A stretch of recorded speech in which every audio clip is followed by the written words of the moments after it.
It's now more than 2 years since Zambian truck drivers have been calling for strikes so as to just get attention from the government. On the contrary, government has been threatening to arrest and punish the truck drivers engaging themselves in the strikes. On this week's episode, we're going to analyze why the government is ignoring our truck drivers' cry. Truck drivers play a very important and key role in the economy. Without these people, all the people in these high offices who are turning a deaf ear to our truck drivers would be walking around naked in their Land Cruisers and in their big offices. These individuals use our taxpayers' money to buy these expensive clothes to cover their nakedness. But they become too dumb to forget that even those clothes were brought into this country by these same truck drivers.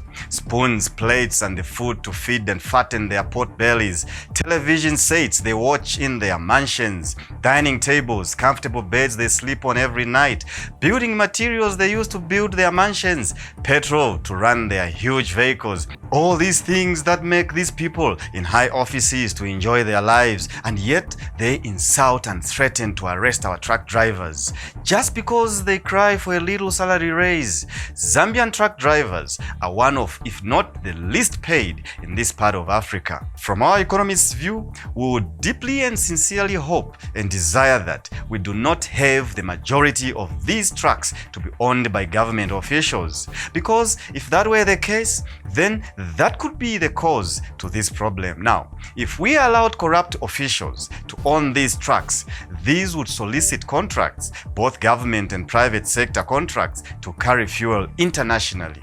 These crooks would issue contracts in the names of foreigners' registered companies.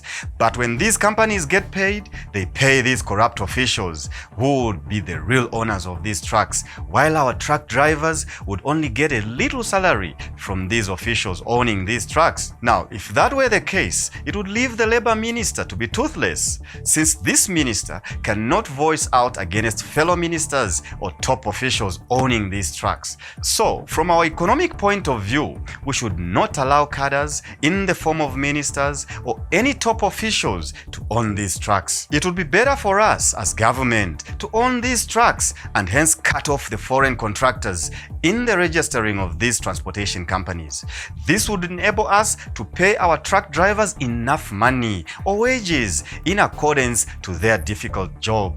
The other question and worry is, are our truck drivers on pension and other privileges like health care for their families and education assistance? All these things have to be adhered to. The problem is that we become too greedy and self-centered, hence forgetting the key importance these truck drivers play for the economy to function. Air transport only carries human beings and paper and other very light goods, while more than 80% of our imports and exports are ferried by these very truck drivers. CGTN Africa by Zinghal of November 30, 2020 had a headline: Zambia Ministry of Transport and Communication on Monday issued a travel alert for the country's truck drivers traveling to South Africa. And I quote, "The alert came in the wake of recent reports of one Zambian truck driver being stabbed while 4 trucks were burnt in South Africa." End of quote. Zambian truck drivers claim that they've been victims to be attacked by the South Africans and that more may lose their lives if their concerns are not adhered to. They said that the South Africans claim that they've taken up their jobs because they are ready to be paid very low wages, since back home in Zambia they are poorly paid. Although this might not just be true, according to IOL News, 80% of truck drivers are South African. According to IOL, the Mercury News by Karen Sin of November 27, 2020, the National Bargaining Council for the Road Freight and Logistics Industry said that by far the majority of truck drivers in South Africa who fell under their jurisdiction are local citizens. The Bargaining Council said, according to its statistics, the industry employed 44,021 locals and only 6,756 foreigners. This equates to 84.66% locals and 15.34% of foreigners employed in the road freight and logistics industry for companies registered with the council and within its jurisdiction. End of quote.